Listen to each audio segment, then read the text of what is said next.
ಉಡುಪಿ ಜಿಲ್ಲಾ ಬೇಕರಿ ಹಾಗೂ ಖಾದ್ಯ ತಿನಿಸುಗಳ ತಯಾರಕರು ಮತ್ತು ಮಾರಾಟಗಾರರ ಸಂಘದ ದಶಮಾನೋತ್ಸವ ಹಾಗೂ ನವೆಂಬರ್ನಲ್ಲಿ ಆಯೋಜಿಸಿರುವ ಆಹಾರ ಉದ್ಯಮ ಮೇಳದ ಲೋಗೋ ಬಿಡುಗಡೆ ಸಮಾರಂಭ ಭಾನುವಾರ ಬ್ರಹ್ಮಾವರ ಸಿಟಿ ಸೆಂಟರ್ನ ಕುಂಕುಂ ಸಭಾಂಗಣದಲ್ಲಿ ನಡೆಯಿತು. ಉಡುಪಿ ಶಾಸಕ ಯಶ್ಪಾಲ್ ಸುವರ್ಣ ಸಂಘದ ಲೋಗೋ ಬಿಡುಗಡೆಗೊಳಿಸಿ ಮಾತನಾಡಿ, ಉಡುಪಿಯ ಸಿದ್ಧ ಆಹಾರ ಮತ್ತು ತಿಂಡಿ ತಿನಿಸುಗಳು ವಿಶ್ವದಾದ್ಯಂತ ವಿಶೇಷ ಮನ್ನಣೆ ಪಡೆದಿವೆ. ಉಡುಪಿ ಹೋಟೆಲ್ಗಳ ಶುಚಿ ಮತ್ತು ರುಚಿಕರ ಆಹಾರಕ್ಕೆ ಎಲ್ಲೆಡೆ ಬೇಡಿಕೆ ಇದೆ. ಉಡುಪಿಯ ಬೇಕರಿ ಉತ್ಪನ್ನಗಳಿಗೂ ಜಾಗತಿಕ ಮಟ್ಟದಲ್ಲಿ ಇನ್ನಷ್ಟು ಮನ್ನಣೆ ಸಿಗಲಿ ಅಂತ ಶುಭ ಹಾರೈಸಿದರು. ಮಾಜಿ ಸಂಸದ K Jayaprakash Hegde Indian baker ಫೆಡರೇಷನ್ನ ಲೋಗೋ ಬಿಡುಗಡೆಗೊಳಿಸಿ ಸಾಂಪ್ರದಾಯಿಕ ಹಾಗೂ ಆರೋಗ್ಯಕರ ಆಹಾರ ಉತ್ಪನ್ನಗಳಿಗೆ ಆದ್ಯತೆ ನೀಡಬೇಕು ಅಂತ ಕರೆ ನೀಡಿದರು. ಮಾಜಿ ಸಚಿವ ವಿನಯ್ ಕುಮಾರ್ ಸೊರಕೆ ಸಂಘದ ದಶಮಾನೋತ್ಸವ ವರ್ಷದ ಲೋಗೋ ಬಿಡುಗಡೆ ಮಾಡಿದರು. ಕುಂದಾಪುರ ಶಾಸಕ ಕಿರಣ್ ಕುಮಾರ್ ಕೊಡಗಿ ಕರ್ನಾಟಕ ಬೇಕರಿ ಹಾಗೂ ಸ್ವೀಟ್ಸ್ ಅಸೋಸಿಯೇಷನ್ನ ಲೋಗೋ ಅನಾವರಣಗೊಳಿಸಿದ್ದಾರೆ. ಉದ್ಯಮಿಗಳಾದ ಪ್ರಸಾದ್ ರಾಜ್ ಕಾಂಚನ್, ಮುನಿಯಾಲು ಉದಯ್ ಕುಮಾರ್ ಶೆಟ್ಟಿ, ಸಂತೋಷ್ ವಾಗ್ಲೆ, ಬೆಳಪು ದೇವಿಪ್ರಸಾದ್ ಶೆಟ್ಟಿ, ಮನೋಹರ ಶೆಟ್ಟಿ, ಕಾರ್ಮಿಕ ಸಂಘಟನೆಯ ರವಿ ಶೆಟ್ಟಿ ಬೈಂದೂರು, ಕೈಗಾರಿಕಾ ಜಂಟಿ ನಿರ್ದೇಶಕ ಗೋಕುಲ್ ದಾಸ್ ನಾಯಕ್ ಹಾಗೂ ಯೋಜನೆ ಮತ್ತು ಯುವ ಸಬಲೀಕರಣ ಇಲಾಖೆಯ ಸಹಾಯಕ ನಿರ್ದೇಶಕ ರೋಷನ್ ಕುಮಾರ್ ಶೆಟ್ಟಿ ಮುಖ್ಯ ಅತಿಥಿಗಳಾಗಿ ಭಾಗವಹಿಸಿದರು.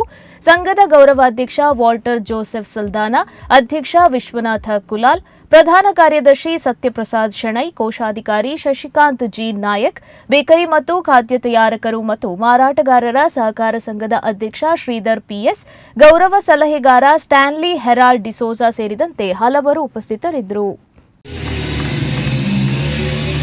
Karnataka bakery and sweets association official logo,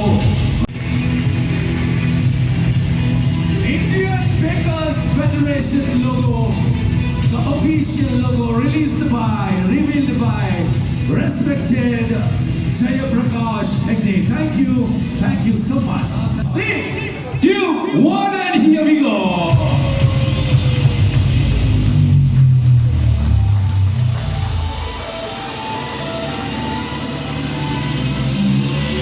Udupi District Bakery and Food Products Manufacturers and Sellers Association registered. ಸೂರದ ಕೈಚೆಂಬಾಳೆ ಇವರ ಸಹಭಾಗಿತ್ವದಲ್ಲಿ ನಡೆಯುವಂತಹ ಉಡುಪಿ ಆಹಾರ ಉದ್ಯಮ ಮೇಳ ಕರ್ಟನ್ ರೇಷನ್ ಕಾರ್ಯಕ್ರಮದ ಈ ಒಂದು ಲೋಗೋ ರಿಜಿಸ್ಟರ್ ಆಗಿದೆ. You can capture the photo, you can upload ಇನ್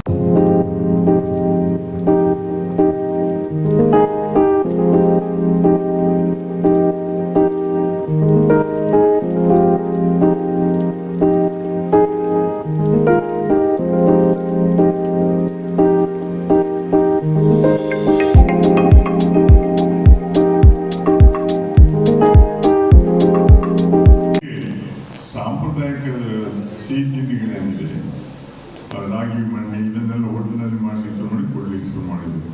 ಇದಕ್ಕೂ ಸಹ ಸ್ವಲ್ಪ ಆದ್ಯತೆಯನ್ನು ಕೊಟ್ಟಾಗ ಹಳಬರಿಗೆ ಹೊಸಬರಿಗೆ it should be a mix of both.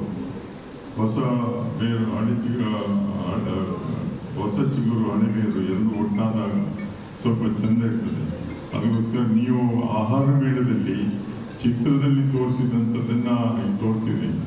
ಪುನಃ ಆ ಪದಾರ್ಥಗಳನ್ನು ಸಿಹಿ ತಿಂಡಿಗಳನ್ನು ಮಾಡಿ ತೋರಿಸುವಂಥದ್ದು. ಅದರಲ್ಲಿ ನಾನು ಹೇಳಿದೆ, ನಾವೆಲ್ಲ ತಿನ್ನುವಂಥ ಪದಾರ್ಥಗಳನ್ನು ಮಾಡಿದರೆ ಬಂದು ತಿನ್ನಲಿಕ್ಕಾಗ್ತಿಲ್ಲ, ಬರೀ ನೋಡಿ ಹೋಗುವಂಥ ಕಣ್ಣಿಗೆ ಖುಷಿ ಆಗ್ಬೋದು, ಆದರೆ ಬಾಯಿಗೆ ರುಚಿ ಆಗ್ಬೋದು. ಅದನ್ನು ಮಾಡುವಂಥ ವ್ಯವಸ್ಥೆ ಮಾಡಿ ನೀವು ಬಿಸ್ನೆಸ್ಸಲ್ಲಿ ಯುನಿಟಿ ಇನ್ ಡೈವರ್ಸಿಟಿ. ಈಗ ನಿಮಗೆ ವ್ಯಾಪಾರ ಜಾಸ್ತಿ ಆಗುವಂಥ ಸ್ಪರ್ಧೆಯನ್ನು ಮಾಡ್ತೀರಿ, ಆದರೆ ಹೋರಾಟದಲ್ಲಿ ನೀವೆಲ್ಲರೂ ಒಟ್ಟಾಗಿದ್ದೀರಿ. ಅದಕ್ಕೋಸ್ಕರ ನಿಮ್ಮ ಯುನಿಟಿಗೆ I wish you all the best. ಮುಂದಿನ ದಿನಗಳಲ್ಲಿ ಯಾಕಂದರೆ ನೀವು ಒಟ್ಟಾಗಿ ಹೋರಾಟವನ್ನು ಮಾಡಿದರೆ ನಿಮ್ಮ ಸಮಸ್ಯೆಗಳಿಗೆ ಪರಿಹಾರ ಸಿಗ್ತದೆ. ಆದರೆ ಬಹಳ ಮುಖ್ಯವಾದದ್ದು ಕ್ವಾಲಿಟಿ ಬಹಳ ಮುಖ್ಯ, and cleanliness. Food safety and standard authority of ಇಂಡಿಯಾದವರು ಏನು ಸ್ಟ್ಯಾಂಡರ್ಡನ್ನು ಕೊಟ್ಟಿದ್ದಾರೆ ಆ ಪ್ರಕಾರ ಮಾಡುವಂಥದ್ದು ಒಂದು. ಮತ್ತು ವೇಸ್ಟ್ ಮ್ಯಾನೇಜ್ಮೆಂಟ್ ಆಫ್ಟರ್ ದಟ್ ಅದು ಬಹಳ ಮುಖ್ಯ. ಯಾಕಂದರೆ ಇವತ್ತಿನ ಹೆಚ್ಚಿನ ಸಮಸ್ಯೆ ಜನರಲ್ಲಿ ಆರೋಗ್ಯದ ಸಮಸ್ಯೆ ಬರುವಂಥದ್ದು ನಿಮ್ಮದು ಆಹಾರ ಪದಾರ್ಥ ತಿನ್ನೋಕ್ಕಿಂತ ಜಾಸ್ತಿ ಅದರ ಪರಿಸರದ ನಾಶ ಆಗ್ತದಲ್ಲ, ಅದರಿಂದ ಸಮಸ್ಯೆ ಜಾಸ್ತಿ ಆಗ್ತಾ ಇದೆ. ಅದಕ್ಕೋಸ್ಕರ ಆದಷ್ಟು ಜಾಗ್ರತೆಯನ್ನು ಮಾಡಬೇಕನ್ನುವಂಥ ಅನ್ನುವಂಥದ್ದು. ಯಾಕಂದರೆ ಡಿಸ್ಪೋಸಲ್ ಆಫ್ ವೇಸ್ಟ್ ಭಾಳ ಮುಖ್ಯ ಅನ್ನುವಂಥದ್ದು ಶಿವನ ಒಗ್ಗಟ್ಟಿನ ಈ ಕಾರ್ಯಕ್ರಮ ಬಹುಶಃ ಬಹಳ ಒಂದು ಉಡುಪಿಯ ಆಹಾರ ಉತ್ಪಾದನೆಗೆ ಒಂದು ದೊಡ್ಡ ಒಂದು ಒತ್ತನ್ನು ಕೊಡುವಂಥ ಕಾರ್ಯಕ್ರಮ ಇದಾಗಿದೆ ಅಂತ ಹೇಳಲಿಕ್ಕೆ ಬಹಳ ಸಂತೋಷ ಪಡ್ತೇನೆ. ಈಗಾಗಲೇ ಉಡುಪಿಯ ತಿಂಡಿ ತಿನಿಸುಗಳು ಇಡೀ ವಿಶ್ವದಲ್ಲೇ ಒಂದು ವಿಶೇಷ ಸ್ಥಾನವನ್ನು ಹೊಂದಿದೆ. ಕನ್ನಡಿಗರೆ ಯಾವುದೇ ಊರಿಗೆ ಹೋದರೂ ಕೂಡ ಯಾವುದೇ ಗ್ರಾಮಕ್ಕೆ ಹೋದರೂ ಉಡುಪಿಯ ರುಚಿಯ ಹೋಟೆಲ್ಗಳು ಅಲ್ಲಿಯ ಆಹಾರ ಉತ್ಪನ್ನಗಳು ನಮಗೆ ಕಾಣಲಿಕ್ಕೆ ಸಿಗ್ತದೆ. ಅದಕ್ಕೆ ಅರ್ಥ ಏನಂತಂದರೆ ನಮ್ಮ ಜಿಲ್ಲೆಯ ಜನರು ವಿದ್ಯಾವಂತರು ಬುದ್ಧಿವಂತರು ಅದೇ ರೀತಿ ಬಹಳ ಕಠಿಣ ಪರಿಶ್ರಮದಿಂದ ತನ್ನ ಜೀವನವನ್ನು ತೆಗೆದುಕೊಂಡು ಅದರಿಂದಾಗಿ ನಮ್ಮ ಜನರು ಯಾವುದೇ ಊರಿಗೆ ಹೋಗಿ ಯಾವುದೇ ಭಾಗದಲ್ಲಿ ತಮ್ಮಂತಂದು ಪಡಿಸಿಕೊಂಡಾಗ ಯಾವುದೇ ಕ್ಷೇತ್ರದಲ್ಲಿ ಯಶಸ್ಸಿಗೆ ಮೂಲ ಕಾರಣ ಅಂತೇಳಿ ನಮ್ಮ ಮಣ್ಣಿನಲ್ಲಿರುವಂಥ ವಿಶೇಷ ಒಂದು ಗುಣ, ಬಹುಶಃ ವಿಶೇಷ ಗುಣದ ಒಂದು ಪ್ರಭಾವದಿಂದ ಇವತ್ತು ಈ ಮಟ್ಟದಲ್ಲಿ ಬೆಳೀಲಿಕ್ಕೆ ಅದು ಸಾಧ್ಯವಾಗಿದೆ. ಖಂಡಿತವಾಗಿಯೂ 10 ವರ್ಷದ ಸಂಭ್ರಮ ಈಗಾಗಲೇ ಲೋಕ ಅನಾವರಣ ಆಗಿದೆ. ಖಂಡಿತವಾಗಿ ಈ ಕಾರ್ಯಕ್ರಮದ ಮೂಲಕ ನಮ್ಮೆಲ್ಲರ ಕನಸು ಮನಸ್ಸಾಗುವ ಮೂಲಕ ಕೇವಲ ದೇಶ ಮಾತ್ರ ವಿಶ್ವದಾದ್ಯಂತ ನಿಮ್ಮ ಈ ಸಂಘಟನೆ ಮುಂದುವರಿಸುವ ಮೂಲಕ ವಿಶ್ವದ ನಾನಾ ಭಾಗಗಳಲ್ಲಿ ಕೂಡ ತಮ್ಮ ಬೇಕರಿ ಉತ್ಪನ್ನಗಳಿಗೆ ಒಂದು ಅವಕಾಶವನ್ನು ಸಿಗುವಂತಾಗಲಿ. ಈ ಸಂದರ್ಭ